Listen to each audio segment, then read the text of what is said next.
America आणि इराणच्या युद्धामध्ये काल 40व्या दिवशी अखेर सीजफायर झाले. म्हणजे 2 आठवडे हे सीजफायर असणार आहे आणि या 2 आठवड्यांमध्ये पाकिस्तानची राजधानी असलेल्या इस्लामाबादमध्ये दोन्ही गटांमध्ये चर्चा होईल. म्हणजे अमेरिका आणि इस्रायल आणि इराण या दोन्हीचे प्रतिनिधी इस्लामाबादमध्ये चर्चा करतील आणि या चर्चेनंतर जो फायनल मसुदा आहे तो ठरवला जाईल. आता डोनाल्ड ट्रम्प यांनी या सीजफायरची घोषणा जरी केली असली तरीही इस्रायलनं लेबनॉनवरचे हल्ले काही थांबवलेले नाहीयेत. म्हणजे सीजफायर झाल्यानंतर 10 मिनिटात 100 हल्ले हे इस्रायलनं लेबनॉनवर केलेले आहेत आणि त्यामध्ये जवळपास 250 पेक्षा सुद्धा जास्त लोकांचा मृत्यू झालेला आहे. आणि यातून इस्रायलला हे सीजफायर नकोय किंवा युद्ध थांबवणं नकोय असा संदेश इस्रायलने देण्याचा प्रयत्न केलाय. आता इस्रायलला हे युद्ध नेमकं का थांबवायचं नाहीये, यातून इस्रायलला काय धोका वाटतो आणि अमेरिका हे युद्ध थांबवण्यासाठी प्रयत्न का करते, या सगळ्या गोष्टींची चर्चा आपण करणार आहे. आणि या चर्चेतून तुम्हाला हे युद्ध किती काळ आणखी चालू शकतं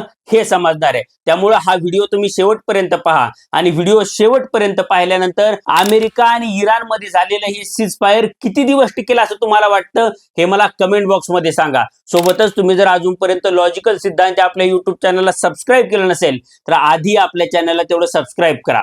नमस्कार, मी सिद्धांत आणि लॉजिकल सिद्धांत आपल्या युट्यूब चॅनलमध्ये तुमचं अगदी मनपूर्वक स्वागत आहे. तर आजपासून 40 दिवसांपूर्वी अमेरिका आणि इस्रायलने इराणवर हल्ले करायला सुरुवात केली आणि हे हल्ले सुरू झाल्यानंतर जवळपास आठवडाभरामध्ये इराण शरण येईल किंवा तिथं तख्तापलट होईल. म्हणजे आपण बॉम्बिंग करू, तिथले नेते मारून टाकू आणि डिसिजन मेकिंग कॅपॅसिटी असलेली लोक जर शिल्लक राहिली नाही तर इराणची जनता ही रस्त्यावर उतरेल आणि ती तिथं लोकशाही आणेल किंवा तख्तापलट करेल असं अमेरिका आणि इस्रायलला वाटत होतं. पण तसं काही झालं नाही आणि आयातुल्ला खोमेनी सारखे सुप्रीम लीडर पहिल्या धडाक्यात मारले गेल्यानंतर सुद्धा इराण लढत राहिला आणि अपेक्षेपेक्षाही कितीतरी पट जास्त डॅमेज हे इराणनं अमेरिकेला दिलं. म्हणजे अमेरिकेचे अत्याधुनिक रडार असतील किंवा अमेरिकेची अत्याधुनिक विमानं असतील, या सगळ्यांना मोठ्या प्रमाणावर इराणनं डॅमेज केलेलं आपल्याला बघायला मिळालं आणि त्याचे फोटो जगभर प्रसिद्ध झाले आणि यातून अमेरिकेची प्रचंड नाचक्की झाली. आता महिन्याभरापेक्षा सुद्धा जास्त काळ युद्ध चालल्यानंतर सुद्धा इराण शरण येत नाहीये हे बघितल्यानंतर डोनाल्ड ट्रम्प यांचा तिळपापड झाला आणि त्यांनी कार्पेट बॉम्बिंग करण्याची धमकी दिली आणि तरीही इराण काही या धमक्यांना बदला नाही. आता आपली कोंडी होते किंवा आपण इराणमध्ये प्रत्यक्ष सैन्य उतरवल्याशिवाय आणि तिथल्या IRGC ला संपवल्याशिवाय हे युद्ध संपणार नाही हे डोनाल्ड ट्रम्प यांच्या ज्यावेळी लक्षात आलं त्यावेळी डोनाल्ड ट्रम्प हे अधिक आक्रमक आणि अधिक विखारी भाषेत बोलायला सुरुवात झाली. पण याचा इराणवर कोणताही परिणाम झाला नाही आणि या युद्धामध्ये अमेरिका अडकत चाललीये हे दिसत होतं.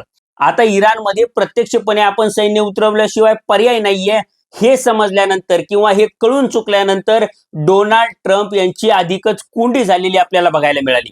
आता ही कोंडी का झाली, कारण की व्हिएतनाम असेल किंवा अफगाणिस्तान असेल त्याअर्थी इराक असेल, या सगळ्या देशांमध्ये जे मिशन्स अमेरिकेने लॉन्च केले या मिशन्स मध्ये एकदा अमेरिका घुसली तर वर्षानुवर्ष अमेरिकेला तिथून बाहेर पडता आलं नाही आणि या युद्धांमध्ये अमेरिकेचे हजारो सैनिक हे मारले गेले.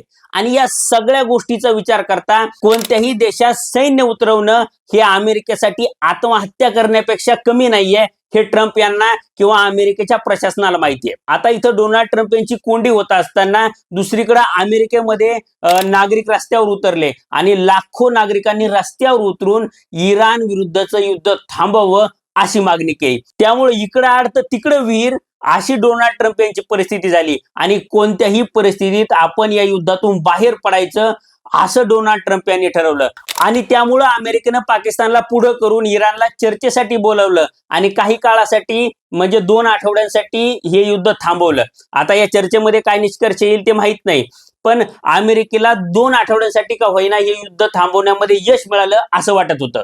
पण आता ही झाली अमेरिकेची बाजू, पण दुसरीकडे इस्रायलला हे मान्य नाहीये, कारण की इराणला जर हा 2 आठवड्यांचा वेळ मिळाला तर इराण स्वतःला रिपोजिशन करेल, म्हणजे त्यांना श्वास घ्यायला वेळ मिळेल किंवा त्यांचे सहकारी मित्र असलेले रशिया असेल किंवा चायना असतील हे त्यांना ड्रोनचे कंपोनंट असतील किंवा मिसाईलचे कंपोनंट असतील या सगळ्या गोष्टी पोहोचवतील आणि जे मिसाईल साईट असतील किंवा अणु साईट असतील यांना जे डॅमेज झालेलं आहे हे डॅमेज रिपेअर करायला इराणला वेळ मिळेल. त्यामुळे इराण सध्या जो कमजोर स्थितीमध्ये आलेला आहे किंवा त्यांचे मिसाईलचे स्टोरेज हे संपत आलेले आहेत, तो इराण अधिक ताकदवर होईल हे इस्रायलला माहितीये. आता ही झाली एक गोष्ट, पण दुसरी गोष्ट अधिक घातक आणि अधिक मोठी आहे, कारण की इराणकडे सध्या 60% एनरिच झालेलं युरेनियम आहे.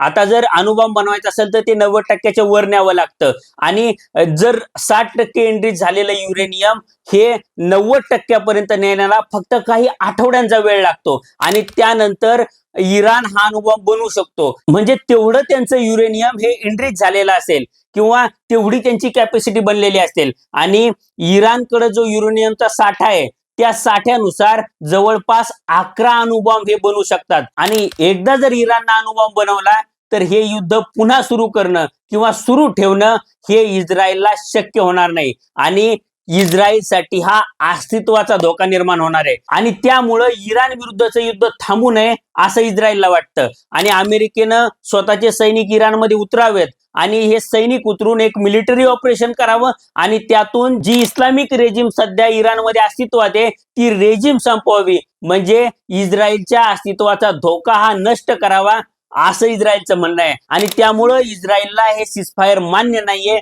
असं दिसतंय. त्यामुळं आता जर इस्रायलनं लेबनॉनवरचे हल्ले असे चालू ठेवले आणि तिथल्या हिजबुल्लाला ते मारत राहिले तर इराण पुन्हा युद्ध सुरू करू शकतो आणि स्ट्रेट ऑफ हॉर्मुझ हा पूर्णपणे बंद करू शकतो आणि सौदी अरेबिया असेल, युए असेल किंवा स्वतः इस्रायल असेल यांच्यावर इराणनं पुन्हा जर हल्ले सुरू केले आणि त्यांनी स्ट्रेट ऑफ हॉर्मुझ बंद केला तर अमेरिकेची इच्छा नसताना सुद्धा अमेरिकेला या युद्धात पुन्हा उडी मारावी लागेल, हे तुम्ही समजून घ्या. त्यामुळे अमेरिकेनं जाहीर केलेलं हे सीजफायर किती दिवस टिकेल याबद्दल माझ्या मनात शंका आहे आणि अमेरिका आणि इराणमध्ये काही करार होईल असंही मला वाटत नाही. म्हणजे युद्ध सुरूच राहील आणि अमेरिकेला स्वतःचे सैनिक उतरवल्याशिवाय काही पर्याय उरणार नाही असं आत्ताच्या क्षणी तरी मला वाटतं. आता हे सगळं विश्लेषण ऐकल्यानंतर इराण आणि अमेरिकेमध्ये झालेलं जे सीजफायर आहे ते सीजफायर किती दिवस टिकेल असं तुम्हाला वाटतं हे मला कमेंट बॉक्समध्ये सांगा.